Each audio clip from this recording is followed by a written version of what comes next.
క్రీస్తునందు ప్రియులైన మీకు ఈ నెల ఆఖరి దినం ప్రభు పేరిట నా ప్రేమపూర్వకమైన వందనాలు తెలియచేస్తున్నాను. చూస్తూ ఉండగానే ఏప్రిల్ మాసం ముగించబడింది. ప్రియులరా, రేపటి దినం నుండి మే మాసం ప్రారంభించబడబోతూ ఉంది.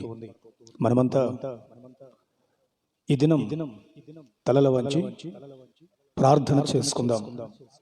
సర్వోన్నతుడైన దేవుని యొక్క మాట ఈ దినం మన జీవితాలలో గొప్ప ఆశీర్వాదాన్ని కలిగించినట్లు వినబోతున్న వర్తమానాన్ని బట్టి, వినబోతున్న దేవుని వాక్కును బట్టి తలలు వంచుదాం, ప్రార్థన చేసుకుందాం.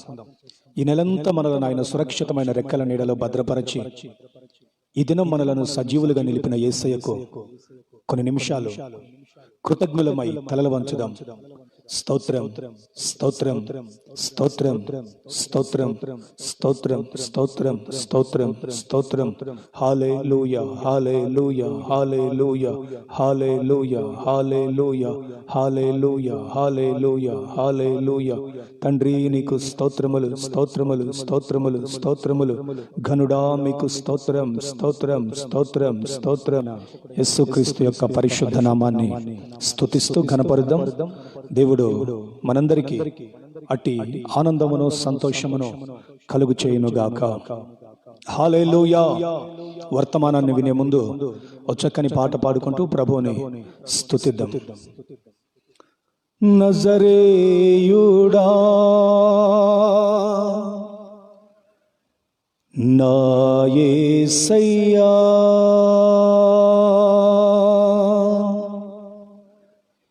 ఎన్ని యుగాలకైనా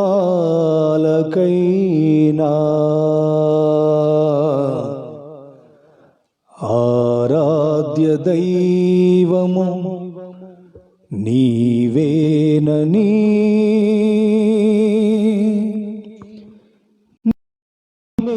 నీ కీర్తి నే చాటెదా.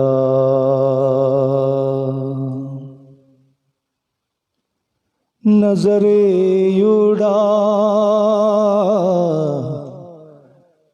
నా యేసయ్యా,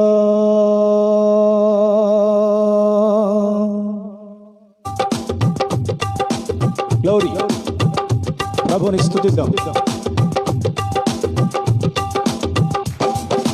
నజరేయుడా నా యేసయ్యా, ఎన్ని యుగాలకైనా ఆరాధ్య దైవము నీవేనని గళమెత్తి నీ కీర్తి నీ చాటేదా. నజరేయుడా నా యేసయ్యా, గ్లోరీ, స్తోత్రం.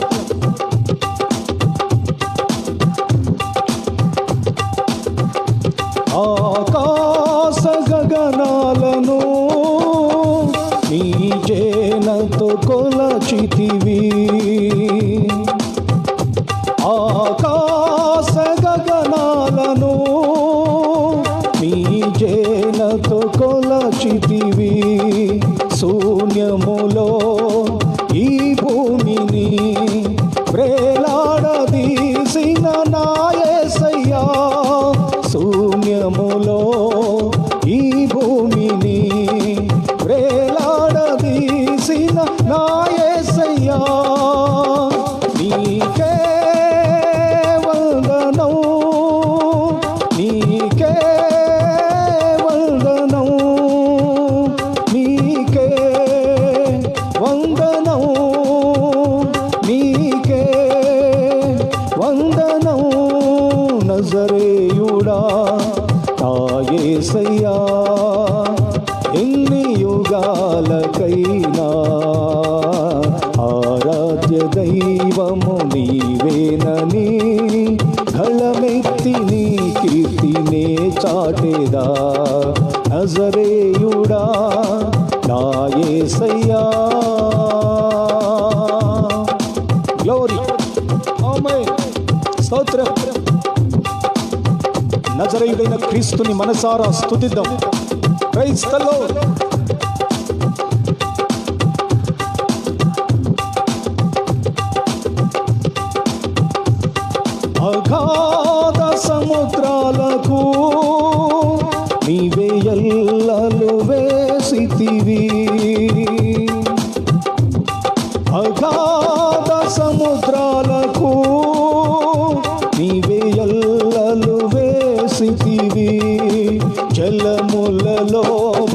నే వెళ్ళినా నన్నేమి చేయవు నా యేసయ్యా. జలములలో బడి నే వెళ్ళినా నన్నేమి చేయవు నా యేసయ్యా. నీకే వందనం, నీకే వందనం, నీకే వందనం, నీకే వందనం. నజరేయుడా నా యేసయ్యా, ఎన్ని యుగాలకైనా ఆరాధ్య దైవము నీవేనని గళమెత్తి నీ కీర్తి నే చాటెదా. నజరేయుడా నా యేసయ్యా. స్తోత్రం.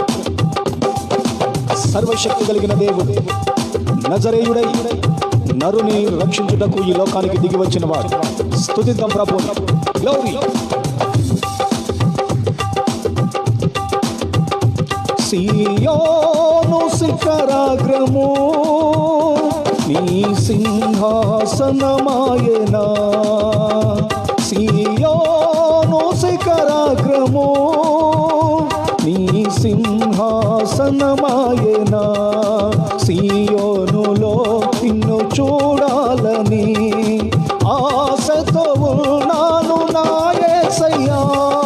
సియోనులో నిన్ను చూడాలని ఆశతో ఉన్నాను నా యేసయ్యా. నీకే వందనం, నీకే వందనం, నీకే వందనం, నీకే వందనం. సియోనులో నిన్ను చూడాలని, సియోనులో నిన్ను చూడాలని, నిన్ను చూడాలని, నిన్ను చూడాలని, నిన్ను చూడాలని, నిన్ను చూడాలని. సియోనులో నిన్ను చూడాలని ఆశతో ఉన్నాను నా యేసయ్యా. నీకే వందనం, నీకే వందనం, నీకే వందనం, నీకే వందనం. నజరేయుడా నా యేసయ్యా, ఎన్ని యుగాలకైనా ఆరాధ్య దైవము నీవేనని గళమెత్తి నీ కీర్తినే చాటెదా. నజరేయుడా నా యేసయ్యా, నజరేయుడా నా యేసయ్యా, నజరేయుడా నా యేసయ్యా.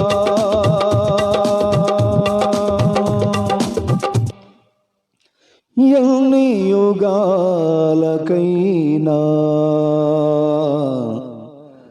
ఆరాధ్య దైవము నీవేనని గళమెత్తి నీ కీర్తి నే చాటెదా.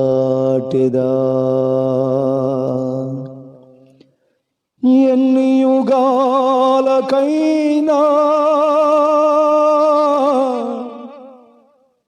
ఎన్ని తరాలకైనా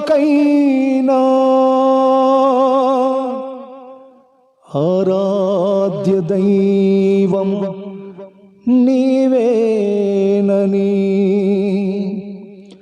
గళమెత్తి నీ కీర్తి నే చాటెదా. దేవునికి మహిమ కలుగునుగాక. క్రీస్తునందు ప్రియులరా, వర్తమానాన్ని వినే సమయం. దయచేసి అందరం వర్తమానాన్ని విందాం. మన ప్రభువును రక్షకుడైన యేసు క్రీస్తు అతి శ్రేష్టమైన నామములో మీకంతా నా ప్రేమపూర్వకమైన వందనాలు. దేవుడు మిమ్మలందరినీ ఆశీర్వదించునుగాక. ఆయన ఉచితమైన మహా కనికరమును బట్టి ప్రభు మార్చి నెల 22వ నిర్బంధించబడి భారతదేశం లాక్డౌన్ ప్రధాని ప్రకటించినందున గృహాలకే పరిమితమైపోయి ఉన్నాం. కొంత దేవుని మాటలు వింటూ మరలా మనం విశ్వాసాన్ని పెంపొందించుకుంటూ వస్తున్నాం. ఆయన ఉచితమైన కనికరమును బట్టి ఇంచుమించు 37 దినాలు మనం ఆయన సురక్షితమైన రెక్కల నీడలో దాచబడ్డం. ఈ నెల ఆఖరి దినం ఈ దినం. ప్రభు యొక్క మహాకనికరం మనలందరినీ తన మహిమ కలిగిన బాహు చాటున దాచింది. ఓ ప్రక్క భయంకరమైన వైరస్ ప్రజలకు ప్రాణహానిని కలుగు చేస్తూ ఉండగా కొందరు దైవ కృపలో తప్పించబడి మరికొందరు ఆరోగ్యవంతులై డిశ్చార్జ్ అవుతూ గృహాలకు వెళ్ళిపోతున్నారు. ఇంకా కొంతమంది క్వారంటైన్లో ఐసోలేషన్ వార్డ్స్లో ఉండి ట్రీట్మెంట్ పొందుతూ ఉన్నారు. ఏది ఏమైనప్పటికీ ప్రభు యొక్క మహాకనికరం మనందరి మీద ఉండాలి అని నేను నిండు మనసుతో ప్రభుని ప్రార్థిస్తూ ఉన్నాను. ఆయన మహావాత్సల్యము కలిగిన దేవుడు. ఆయన తప్ప ఈ విపత్కరమైన పరిస్థితులలో నుండి మనలను విడిపించే నాథుడు లేడు. ప్రియులారా, మీకు గత దినాలలో కొద్దిగా ఆ మాటలు మీకు కఠినతరముగా ఉన్న కొన్ని విషయాలు నేను మీకు బోధిస్తూ వచ్చాను. కారణం ఏమిటంటే, ఇదిగో ఇప్పటి దుస్థితిని మనము మరలా ఎదుర్కొనకుండా దేవుడైన మహాగణుడు మహోన్నతుడైన ప్రభువు మీద మనం ఆధారపడాలి అనే దానికే కొంచెం మీ హృదయాలను నొప్పించిన, మీ హృదయాలను కలవరపరిచిన, లేదా మీ హృదయాలకు బాధ కలిగించిన ఇలాంటి మాటలు కొన్ని మీకు ఖండితంగా బోధించటం జరుగుతూ వస్తుంది. ప్రేమించేవాడు గద్దిస్తాడు. ఆ ప్రేమించేవాని గద్దింపు మనకు మేలు కలుగుతుంది. మన దేవుడు కూడా మనలను ప్రేమిస్తూ గద్దిస్తూ సక్రమమైన మార్గంలో నడిపించే దేవుడు. కాబట్టి నేను మీకు కొన్ని విషయాలు జ్ఞాపకం చేశాను కదా. మీ క్రియలు దిద్దుకోండి, గోనె పట్ట కట్టుకొని ప్రార్థన చేయండి, చెడుతనాన్ని విసర్జించండి, దేవుని చిత్తాన్ని నెరవేర్చండి. ఈ విధంగా మీకు కొన్ని విషయాలు నేను లేఖన భాగాలలో తెలియచేస్తూ వచ్చాను. ఈరోజు మీకు ఒక మాటను నేను తెలియచేయాలని ఆశిస్తున్నాను. ఇది ఈ వర్తమానానికి ముగింపు మాట. మరలా బ్రతికించవా అనే వర్తమానానికి ముగింపు మాట ఇది. ప్రియులరా, ఈ మాట దేవుడు తన హృదయాంతరంగములో నుండి మనకు తెలియచేస్తున్న మాట. నాతో గత దినం ఓ సేవకుడు మాట్లాడుతూ ఈ విధంగా అన్నాడు, అన్నా, ఇంతమందిని మనం ప్రార్థన చేస్తున్నాం. ప్రపంచంలో పరిశుద్ధులైన సేవకులు చాలామంది ఉన్నారు, ప్రార్థన చేస్తున్నారు కదా, మరి ఎందుకు ఈ విపత్కరమైన పరిస్థితి విడుదల కావట్లేదు? ఆ సేవకుని హృదయాంతరంగంలో బాధ నాకు తెలియచేశాడు. వాస్తవమే, నేను కూడా మీరు కూడా ప్రభువుని వేడుకుంటున్నాం. మనకు తగిన సమయంలో ప్రభువుని వేడుకుంటున్నాం. మరి ఎందుకు విడుదల నొందనెలలేక ఇంకా మనం యాతన పరచబడుతున్నాం? ఆలోచన చేద్దాం ప్రియులారా. మన ప్రార్థన అంగీకరించబడట్లేదా? మన అర్పణలు దేవునికి ఇష్టముగా లేవా?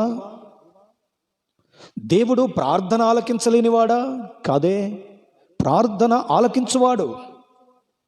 ఆ సేవకుని మాట నా హృదయాంతరంగములో చాలా ఆలోచనను పుట్టించింది. నిజమే, కన్నీటితో ప్రార్థన చేస్తున్నారు, ఉపవాసములుండి ప్రార్థన చేస్తున్నారు, మానక దేవాలయములలో ప్రార్థిస్తున్నారు, గృహాలలో ప్రార్థిస్తున్నారు. మరి ఎందుకు ఈ విపత్కరమైన పరిస్థితి నుంచి విడుదల పొందనొల్లకపోతున్నాం? గత రాత్రి 8-8:30 ఆ మధ్యలో కొన్ని న్యూస్ నేను వింటూ ఉన్నాను. భారతదేశ పరిస్థితిని తెలుసుకొని ప్రార్థన చేద్దాము అని న్యూస్ అప్డేట్స్ వింటూ ఉన్నప్పుడు ఈ కేంద్ర హోంశాఖ సహాయ మంత్రి కిషన్ రెడ్డి గారు మాట్లాడుతూ ఇంకా లాక్డౌన్ పొడిగించే అవకాశాలు ఉన్నాయి అని అన్నారు. నిజమే ప్రియులారా, ఇంచుమించు ఇది జూన్ మాసం కూడా కంటిన్యూ అవ్వచ్చు, చెప్పలేం. పరిస్థితుల ప్రభావం అంత ప్రతికూలంగా ఉంది. కొన్ని గ్రీన్ జోన్స్లో వెసులుబాట్లు కలిగించి మిగిలిన చోట కట్టుదిట్టమైన లాక్డౌన్ మేము అనుసరిస్తాము. ఇది కేంద్రము యొక్క నిర్ణయము అని వారి మాటలలో తెలుసుకున్నాను. అందుకే ఆయా రాష్ట్రాలలో ఉన్న వలస కూలీలను ఏ రాష్ట్రంలో పుట్టిన వారిని ఆ రాష్ట్రానికి తరలించుటకు ఒక ప్రణాళిక సిద్ధమవుతుంది ఈ 2-3 దినాలలో. ఇప్పటికీ 40 దినాలు కావస్తున్నాయి. 40 దినాలు అంటే మేబీ 37వ దినం, మే 3కి 40 డేస్, 40 దినాలు. ఈ 37 దినాల నుండి మనం ప్రార్థన చేస్తున్నాం. మరి ప్రార్థన దేవుడు ఆలకించలేదా?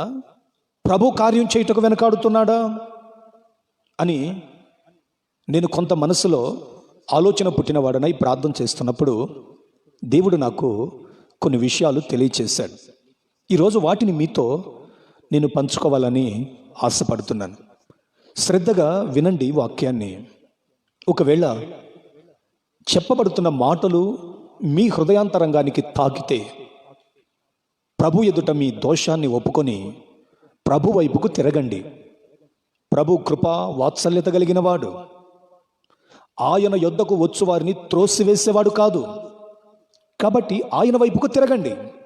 ఆయన మరలా ప్రేమతో మిమ్ములను హక్కున చేర్చుకొని మీకు కలిగిన సమస్తాన్ని ఆయన ఆనందకరముగా మార్చుటకు ఇష్టపడుతున్న దేవుడై ఉన్నాడు. ఆ దేవాతి దేవునికి ఘనత, మహిమ, ప్రభావములు కలుగునుగాక. ఆమేన్, ఆమేన్. విందాం ప్రియులారా శ్రద్ధగా వర్తమానాన్ని. ఈ విషయాన్ని గురించి ఆలోచన కలిగిన వాడనై ప్రార్థన చేసి లేఖనాన్ని చదువుతున్నప్పుడు దేవుని వాక్కు ఇర్మియాకు ప్రత్యక్షమైన ఆ ప్రవచన గ్రంథంలో 2 అధ్యాయాలు నాకు ప్రభు చదవమని జ్ఞాపకం చేశారు. అందులో ఇర్మియాకి దేవుని వాక్యం ప్రత్యక్షమైంది. దేవుని వాక్కు ప్రత్యక్షమైంది. ఇర్మియా ప్రార్థనాపరుడు.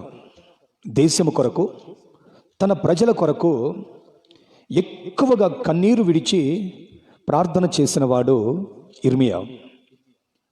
ఇర్మియాకి దేవుని వాక్కు ప్రత్యక్షమైంది. ఆయన ప్రార్థన చేస్తున్నప్పుడు దేవుని వాక్కు ఇర్మియాకి ప్రత్యక్షమైంది. ప్రత్యక్షమై ఒక చిన్న కార్యము చేయమని చెప్పినట్లు వాక్యములో వ్రాయబడి ఉంది. దేవుడు మాట్లాడుతున్నాడు ఇర్మియాతో. ఇర్మియా, నీవు వెళ్ళి అవెసనార నడికట్టు ఒకటి కట్టుకొని దానిని నీవు నేను చెప్పు విధముగా చేయాలి. ఇర్మియా వెళ్ళాడు, అవెసనార నడికట్టుని కొనుక్కున్నాడు. దేవుడు చెప్తున్నాడు, దానిని నీళ్లలో వేయకు. మరి ఏం చేయాలి ప్రభువా? ఏ విధముగానైతే కొన్నావో అదే విధముగా నీ నడికట్టుని కట్టుకో, నీ నడుము కట్టుకో. చాలా క్లియర్గా మాట్లాడుతున్నాడు దేవుడు ఇర్మియాతో. ఇర్మియా, నీ నడుముకు దానిని కట్టుకో. కొద్ది సమయం ఆగిన తర్వాత ఆ నడికట్టును తీసి యూఫ్రటీసు నది దగ్గరకు వెళ్ళి దానిని ఒక గుంత తవ్వి దానిలో దాచిపెట్టు. యాజ్ ఇట్ ఈజ్గా దేవుడు చెప్పినట్లే ఇర్మియా చేశాడు. కొన్ని దినాలైన తర్వాత మరలా దేవుడు దాన్ని తీయమన్నాడు. దాన్ని తీసి చూస్తే అది చీకిపోయి దేనికి పనికిరానిదిగా ఉంది. నడికట్టుకు పనికిరాదు, ఇంకొక దానికి పనికిరాదు, పాడైపోయింది. ఇర్మియాకి ఆశ్చర్యం కలుగు చేసి ఇర్మియా ఏమీ అర్థం కాని పరిస్థితుల్లో ఉన్నప్పుడు దేవుని వాక్కు మరలా ఇర్మియాకు ప్రత్యక్షమైంది. మీరు ఈ చరిత్ర ఇర్మియా గ్రంథం 13వ అధ్యాయం 14వ అధ్యాయాలలో మీరు చదువుతారు. నేను చెప్పే ఈ మాటలు మీకు ఆ మాటను ఒకటి చదివి వినిపిస్తాను, చూడండి. ఇర్మియా గ్రంథం 13వ అధ్యాయం 7వ వాక్యాన్ని చదువుతున్నాను. నేను యూఫ్రటీసు నద్దకు పోయి త్రవ్వి ఆ నడికట్టును దాచిపెట్టిన చోటు నుండి దానిని తీసుకొంటిని. నేను దానిని చూడగా ఆ నడికట్టు చెడిపోయి ఉండెను, దేనికి పనికిరానిదాయను. అది దేనికి పనికిరానిదాయను. ప్రియమైన సహోదరులారా, మిత్రులారా, దేవుని వాక్యం చాలా చక్కగా మనకు బోధిస్తుంది. ఇర్మియా ప్రజల కొరకు, దేశం కొరకు ప్రార్థిస్తున్నాడు. ఇది సేవకుని బాధ్యత. ప్రతి సేవకునికి దేశం క్షేమముగా ఉండాలని, ప్రజలు సౌఖ్యముగా ఉండాలనే ఆశ. అందును బట్టే ప్రతి సేవకుడు క్రీస్తు యేసు ఎదుట మోకాళ్ళుని ప్రార్థన చేస్తాడు. ఇర్మియా కూడా ప్రార్థన చేశాడు. ఇర్మియా కన్నీటి ప్రవక్త. ఆయన తల జలమయముగా మారుతుంది జనుల కొరకు.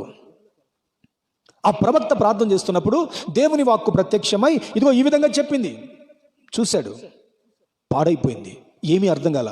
ప్రభువా, దీని యొక్క నిదర్శనము, దీనికి నిర్వచనం ఏమిటి అన్నట్లు ప్రభు వైపు అలాగున ఆశతో చూస్తున్నప్పుడు దేవుని వాక్కు మరలా ప్రత్యక్షమైంది. ఇక ఆ మాటను చదివి వినిపిస్తాను.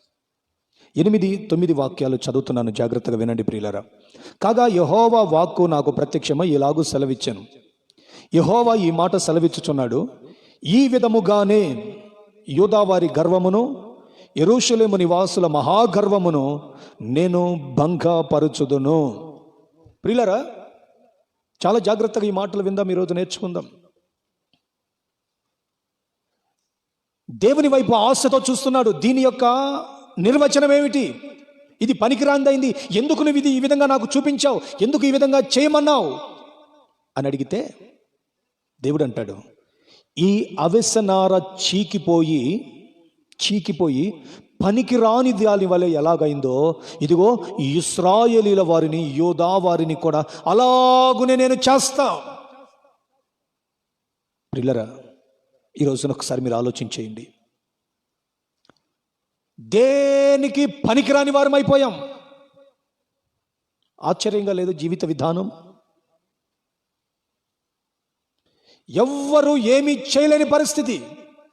బ్రతుకుతున్నాం కాస్తంత వండుకొని తింటూ. దేనికి పనికి రావట్లా.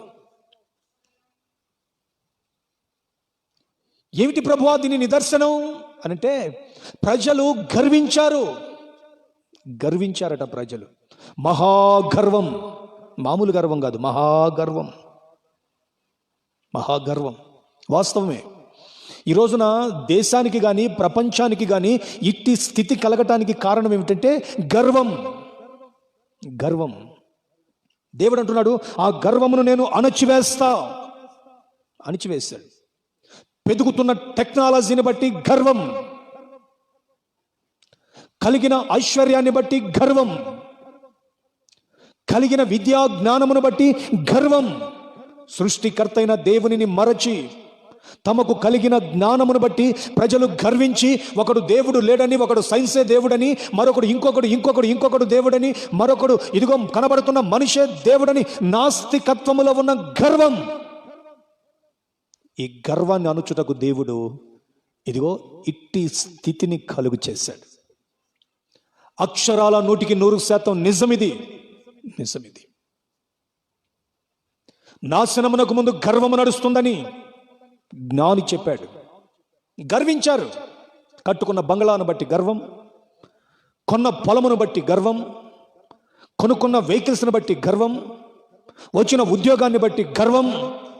దేవుడు ఇవన్నిటినీ ఇచ్చాడు, దేవుడు లేకపోతే నేను శూన్యమని ఎరుగని ప్రజలు ఇదిగో మందమతులై దేవుని మాటను విననొల్లని వారై బహుభయానకరమైన స్థితిలోనికి వెళ్ళిపోతే, ఈ రోజున దేవుడు అదిగో ఆ పనికి రాని అవ్యసనార వలె మానవ జీవిత వ్యవస్థను మార్చాడు. ఇప్పుడు జ్ఞానం ఉండి టెక్నాలజీని ఉపయోగించుకోవటానికి పని లేదు. డబ్బుండి అనుభవించటానికి స్థితి లేదు. షాపులు లేవు, తిరగటానికి పార్కులు లేవు, తినటానికి రెస్టారెంట్లు లేవు. విచిత్రం అనిపించట్ల జీవన వ్యవస్థ.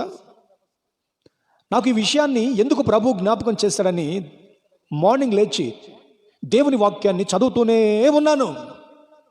ప్రజలు గర్వించారట. వీటన్నిటినీ ధారాళముగా దయచేసింది ఎవరు? సృష్టికర్త అయిన దేవుడే.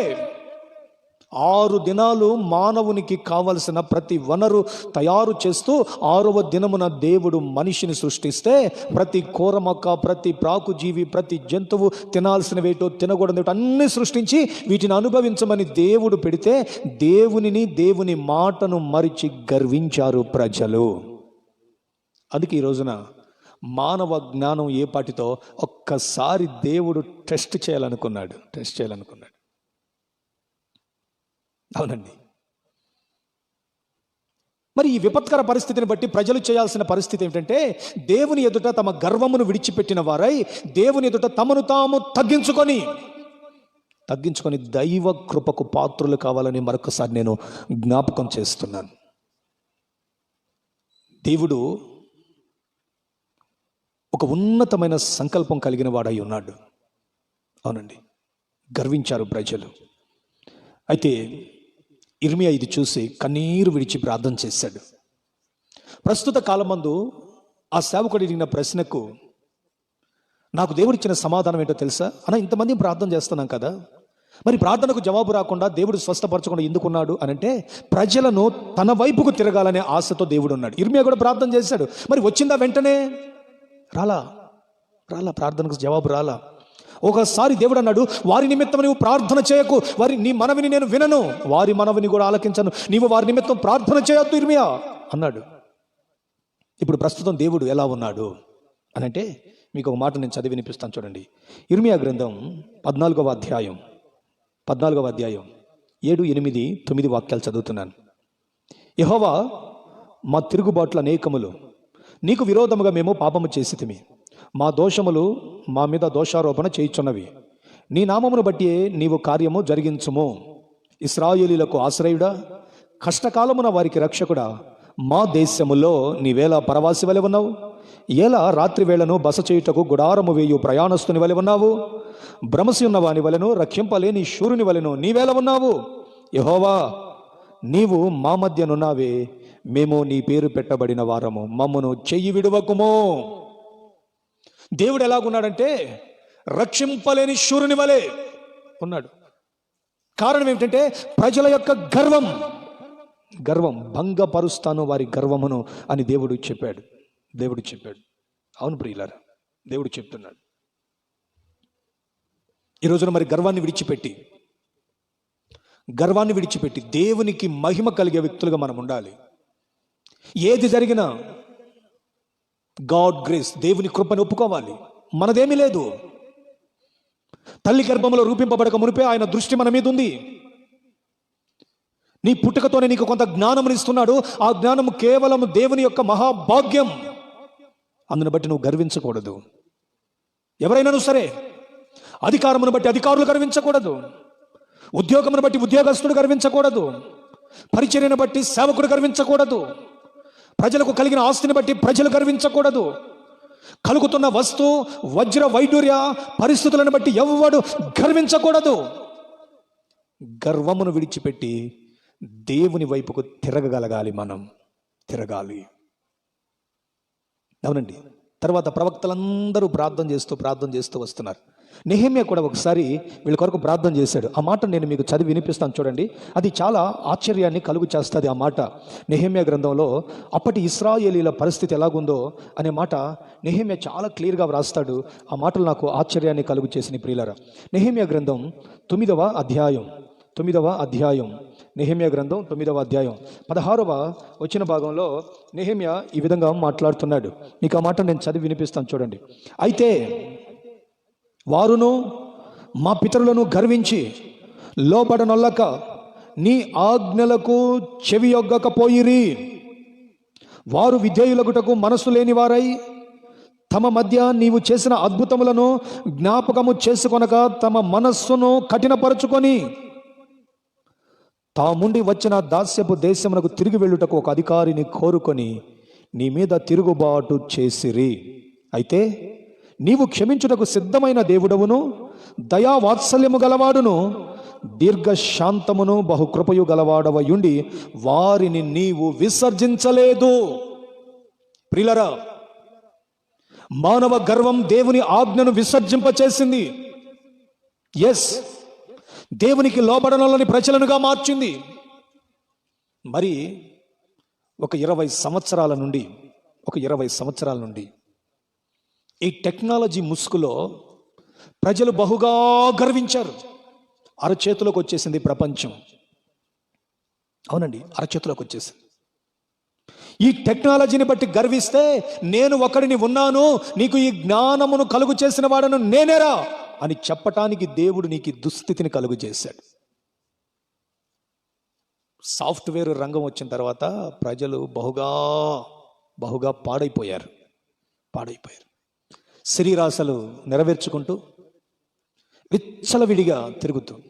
నాకు తెలిసిన ఒక సహోదరుడు, మా చర్చి మెంబర్ ఉన్నాడు, మంచి విధేయత కలిగిన వాడు, భయానకరమైన విగ్రహారాధన సంబంధమైన అనుభవాల్లో నుండి రక్షణ పొందాడు. బ్రదర్ అభిషేకన్ ఆయన చెప్తారు, ఆయన కూడా ఒక సాఫ్ట్వేర్ రంగంలో ఉన్నారు. అప్పుడప్పుడు ఆయన చెప్తుంటారు, అయ్యా ఆ ప్రపంచం బహుపాపముతో నిండి ఉంది, బహుపాపంతో. యవనస్తులైన సహోదరులు పాడైపోయారయ్యా. లక్షల రూపాయల డబ్బు వస్తుంది, ఏం చేయాలో తెలియక వీకెండ్ పార్టీలు పెట్టుకొని దేహమును పరిశుద్ధముగా కాపాడుకొనవలసిన యవనస్తులు పాపానికి వారి దేహాలను నిలయము చేసుకొని వస్తున్న ధనాన్ని బట్టి దేవునిని లెక్క చేయని గర్వం. ఈ రోజున ఏ ధనమును చూసి ప్రజలు గర్విస్తున్నారు, ఆ ధనము యొక్క ఆర్థిక మూలాలను దేవుడు జీరో చేశాడు. అవునండి, వాస్తవం ప్రియులారా. నా మాటలు మీకు బాధను కలిగించవచ్చు, అయినా ఎవడు గర్వించటానికి వీల్లేదు. నాశనమునకు ముందే అది నడుస్తుంది. ఎస్, దేశానికి ఆ స్థితి పట్టింది ఈ రోజున.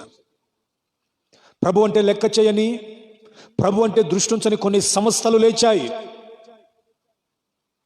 ఆయనవడు అన్య దేశాలకు దేవుడని కాదు, నా ప్రభు అయిన యేసుక్రీస్తు సర్వలోకానికి దేవుడు, యేసుక్రీస్తు అందరికీ ప్రభువు అని గర్వించే సేవకులను కొట్టి చంపి, బైబిళ్ళు తగలబెట్టి, దేవాలయముల మీదకు వెళ్ళి దొమ్మిగా దేవాలయాలు కూల్చివేసి, కలిగిన పలుకుబడిని బట్టి, కలిగిన గవర్నమెంట్ను బట్టి, కలిగిన ప్రతి దానిని బట్టి గర్వించి, ఆ గర్వాన్ని అణుచుటకి దేవుడు ఈ రోజున నేనున్నాను రా బాబని మీకు జ్ఞాపకం చేస్తున్నాడు.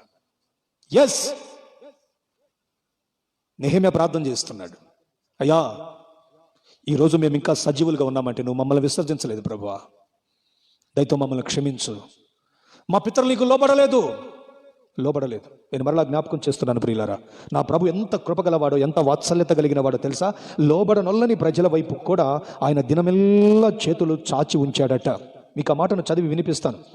యెషయా ప్రవచన గ్రంథములో మీకు ఆ మాటను చదివి వినిపిస్తాను. చూడండి, 65వ అధ్యాయం యెషయా గ్రంథం, మొదటి 2 వాక్యాలు నేను చదువుతున్నాను, జాగ్రత్తగా వినండి. నా యొద్ద విచారణ చేయని వారిని నా దర్శనమునకు రానిచ్చి తిని. వీళ్ళు విచారణ చేయలా, అయినా దేవుని దర్శనానికి రాణిస్తున్నాడు. నన్ను వెదుకు వారికి నేను దొరికి తిని, నేనున్నాను, ఇదిగో నేనున్నాను అని నా పేరు పెట్టబడిన జనముతో చెప్పుచున్నాను. 2వ వాక్యం చాలా ప్రాముఖ్యమైనది. తమ ఆలోచనను అనుసరించి చెడు మార్గమును నడుచుకొనుచు లోబడనొల్లని ప్రజల వైపు దినమంతయు నా చేతులు చాపుచున్నాను. ప్రియులారా, లోబడనొల్లని ప్రజల వైపు కూడా దినమంతా ఆయన చేతులు చాపాడు. అందుకే ఈరోజున ఇంకా మనము బ్రతికి భారతదేశంలో బట్టగడుతున్నాం. నీకు కలిగిన స్థితి కాదు ఇది, కేవలము ఆయన దయా దాక్షిణ్యం. ఆయన ఇంకా మనల్ని విసర్జించలా. మనము లోబడక ఇష్టానుసారంగా తిరుగుతున్నాం. నన్ను వెదికిన వారికి నేను దొరుకుతానంటున్నాడు. ఈ రోజైనా నీవు దేవునిని వెతకగలిగితే, నీ గర్వమును విడిచిపెట్టి, నీ గర్వము పనికి రాని అవిసనారతో సమానము కాబట్టి దానిని విడిచిపెట్టి దేవునిని వెతకగలగాలి. సర్వ జ్ఞానమునకు ఆయనే మూలం. జ్ఞానము, బుద్ధియు, సర్వ సంపదలు ఆయన యందే గుప్తమై ఉన్నాయి. ఆయనను వెదికి ఆయన వైపుకు నీవు రాగలగాలి. నెహెమ్యా ప్రార్థన ఆలకించిన దేవుడు, ఇర్మియా ప్రార్థన ఆలకించిన దేవుడు, ప్రవక్తల ప్రార్థనలు ఆలకించిన దేవుడు మలాకీ గ్రంథంలో ఒక చక్కని మాట అన్నారు. ఇది ముగింపు మాట. మలాకీ గ్రంథం, మీకు ఒక 2 వాక్యాలు నేను చదివి వినిపిస్తాను.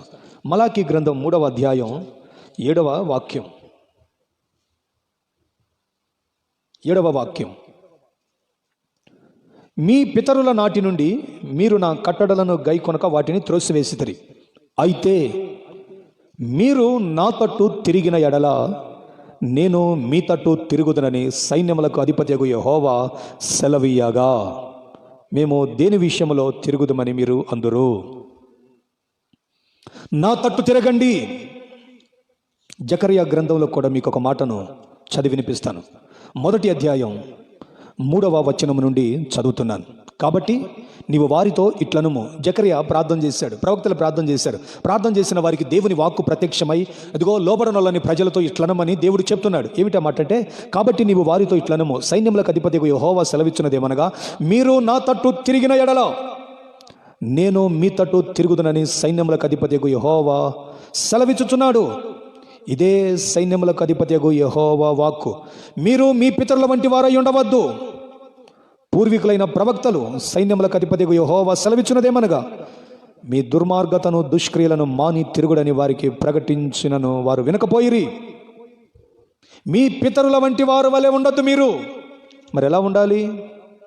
మనము దేవుని మాటకు లోబడి ఆయన వైపుకు మనము తిరగగలగాలి. ఈ రోజున నిజం ప్రియులరా, దేవుని వైపుకు తిరిగితే దేవుడు కృపావాత్సల్యము కలిగిన వాడు. మన గర్వము దేనికి పనికిరాదు. దేనిని బట్టి నువ్వు అతిశయపడతావు? దేనిని బట్టి నువ్వు గర్విస్తావు? పితరులు దేనిని బట్టి గర్వించారు? తాము విడిపించబడిన దేశములో నుండి వాళ్ళను రప్పించిన దేవునిని విసర్జించి గర్వించారట. ఈరోజు మనల్ని కూడా సురక్షితంగా మనల్ని కాపాడుతున్న దేవుణ్ణి విసర్జించి మనం గర్వించాం. ఆ గర్వానికి ప్రతిఫలమే ఇదిగో ఈ రోజున మనం ఎదుర్కొంటున్న ఈ దుస్థితి, ఈ హీనస్థితి, దౌర్భాగ్యపు స్థితి, అపాయకరమైన స్థితి. ఇప్పుడైనను నీ కొరకు చేతులు చాపిన దేవుని వైపుకి నీవు తిరగగలిగితే దేవుడు నిన్ను ఆశీర్వదించుటకు సంసిద్ధుడై ఉన్నాడు. ఎస్, దేవుడు నాకు చెప్పిన మాటను మీతో చెప్తున్నాను. ఈ రోజున నాకు చెప్పిన మాట మీకు తెలియచేస్తున్నాను. నిశ్చయముగా నా వైపు తిరుగుడి, నేనప్పుడు మీ వైపుకు తిరుగుతాను. తలలు వంచుదాం, ప్రార్థన చేసుకుందాం. ఈ నెలంతా మనలను ఆయన సురక్షితమైన రెక్కల నీడలో భద్రపరచి ఈ దినం మనలను సజీవులుగా నిలిపిన యేసయ్యకు కొన్ని నిమిషాలు కృతజ్ఞులమై తలలు వంచుదాం. స్తోత్రం, స్తోత్రం, స్తోత్రం, స్తోత్రం, స్తోత్రం, స్తోత్రం, స్తోత్రం, స్తోత్రం. హల్లెలూయా, హల్లెలూయా, హల్లెలూయా, హల్లెలూయా, హల్లెలూయా, హల్లెలూయా, హల్లెలూయా, హల్లెలూయా. తండ్రి నీకు స్తోత్రములు, స్తోత్రములు, స్తోత్రములు, స్తోత్రములు. ఘనుడా మీకు స్తోత్రం, స్తోత్రం, స్తోత్రం, స్తోత్రం, స్తోత్రం. కృపా కనికరము కలిగిన మీకు వందనాలు, వందనాలు, వందనాలు, వందనాలు, వందనాలు. స్తోత్రాలు, స్తోత్రాలు, స్తోత్రాలు, స్తోత్రాలు. కృపగల దేవా, కృపగల దేవా, కృపగల దేవా, పరిశుద్ధుడా మీకు స్తోత్రం, స్తోత్రం, స్తోత్రం, స్తోత్రం, స్తోత్రం, స్తోత్రం, స్తోత్రం, స్తోత్రం, స్తోత్రం, స్తోత్రం, స్తోత్రం, స్తోత్రం, స్తోత్రం, స్తోత్రం. మహాగణుడును మహోన్నతుడవైన మా ప్రియ తండ్రి, ఆశ్చర్యకరుడా, అద్భుతములు చేయు దేవా, మీకు కృతజ్ఞత వందన వచనాలు తెలియచేస్తున్నాం. మీ అపారమైన ప్రేమ ఈ భయంకరమైన విపత్కర కాలములో మమ్మను మీ రెక్కల నీడలో భద్రపరచింది. అందుకు కృతజ్ఞులము తండ్రి. ఈ సమయంలో ఈ ఏప్రిల్ మాసపు ఆఖరి దినం 30వ తేదీ మరలా మీ మాటలు వినుటకు, మీ సన్నిధిని అనుభవించుటకు మమ్మును సమకూర్చిన విధానమును బట్టి నీకు వందనాలు. ఎంత గొప్ప దేవుడవు! ఏ జనమునకు లేనట్టి దేవునిగా మీరు మా పక్షము నుండి మమ్మును నడిపిస్తున్న విధానమును బట్టి నీకు వందనాలు తండ్రి. ఆపత్కాలములో ఆదరణనిచ్చి, అనావృష్టి కాలములో సమృద్ధినిచ్చి, అనారోగ్యపు కాలములో స్వస్థతనిస్తూ నడిపిస్తున్న మీ అపారమైన ప్రేమను బట్టి నీకు వందనాలు. మరొకసారి మీ దాసులముగా మేము ప్రార్థిస్తున్నాం. ప్రపంచమంతా భయంకరమైన దుర్దినములు ఎదుర్కొంటూ ఉండగా దేశమును, ప్రపంచమును స్వస్థపరచమని వేడుకొనుచున్నాం. నీ ఉన్నతమైన కృప మెండుగా ప్రజలకు కలుగునుగాక. కృపతో జ్ఞాపకం చేసుకోండి. నాడు ఇస్కి అడిగినట్లు మేము అడుగుచున్నాం. కృపతో జ్ఞాపకం చేసుకో ప్రభువా. నీ కృపలేని క్షణం మాకు వ్యర్థం, నిరర్ధకరం. ఈ జీవిత యాత్రలో కృప పొంది అత్యధికముగా దీవించబడుటకు మరలా మా జీవితంలో సంతోషకరమైన దినములు మేము అనుభవించుటకు సహాయము చేయమని వేడుకొనుచున్నాను. నా ప్రియ తండ్రి, మహోన్నతుడా, గొప్ప కార్యాలు చేయి దేవుడు, ఈ వర్తమానాలు వింటున్న నీ బిడ్డల జీవితాలలో నూతనమైన దీవెన కలుగు చేసి ఆశీర్వదించమని దయగల మీ హస్తానికి మమ్మల్ని మేము అప్పగించుకొనొచ్చు. ఈ నెల ఆఖరి దినం మీ కృపలో మమ్మలను భద్రపరిచి రేపటి దినం వాగ్దాన సందేశంతో మమ్మలను మే మాసములో ప్రవేశింప చేయమని వేడుకొనొచ్చు. తండ్రి, రోగపీడితులై ఉన్న వారిని స్వస్థపరచండి, కరువులో ఉన్న వారిని పోషించండి, బలహీనులను బలపరచండి. వైద్య, పోలీస్ శాఖ, అలాగే పారిశుద్ధ్య కార్మికులను కృపతో జ్ఞాపకం చేసుకోండి. పాలకులు ప్రాణాలకు తెగించి ప్రజల మధ్యలోనికి వెళ్లి వారిని సంరక్షిస్తూ ఉండగా వారి మీద మీ దృష్టి ఉంచమని వేడుకొనుచు ఉన్నాం. నైనా, ప్రపంచమందున్న ప్రతి సేవకుని మీ కాపుదల్లో భద్రపరచుకోండి. వారి పరిచర్యలను దృష్టి ఉంచండి. ప్రజలు మీ మందిరాలకు రాక ఇంకా ఈ గృహాల దగ్గర ఉంటున్న తరుణము కాబట్టి విశ్వాసమందు బలహీనులు కాక విశ్వాసములో స్థిరపరిచి బలపరచమని ఈ మాటల ద్వారా అనేక మంది ప్రజలు ఆదరించబడి దీవించబడుటకు సహాయము చేయమని వేడుకొనొచ్చు. మా ప్రియరక్షకుడు, పరిశుద్ధుడు, నజరేయుడైన యేసు నామమున ప్రార్థిస్తున్నాను తండ్రి. ఆమేన్, ఆమేన్.